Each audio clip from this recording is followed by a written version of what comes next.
marka shanta qofood oo caawa aan heysano waxa weeyaan waa shan qofood oo week hore soo diray marka raaga ayaa la rabaa fiidiyada inuu noo daaro si aan u kala ogaano dadka ugu codka macaan iyo lambarada kala gal doonaan okay qofka ugu horeeya magaciisa ma oo noo soo qorin laakiin magaciisa ma soo qorin inuu soo qoran jeclaa qof walba fiidiyo ii soo dirayo ha soo raaciyo sawirkiisa iyo magaciisa oo asaga loo yaqaano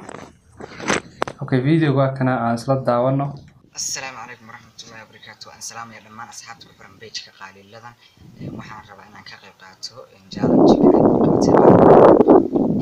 أنا اللي يقول هي الجيسين سا وحنا الجيسين يا فنانة دكين جامعة ويلك يستوقع وركر ورسودة ويل ماشي أنا بحوري وحب تشالنج جريستوا كين جامعة waxaan ku yiri magaciisa inkastoo soo aan emailkiisa magaciisa ugu qorayn oo Somali songs ugu qoran bas marka taariikhu babadhigay kin jaamac codku kula tartaba bal codku kula tartaba noo daar ada tumar ugu sito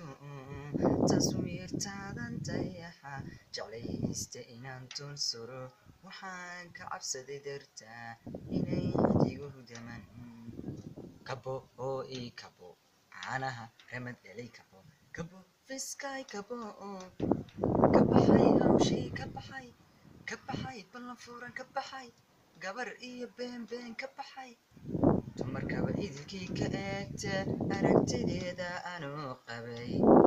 okay qofkii ugu horeeyay intaas oo uga baxay qofka labaad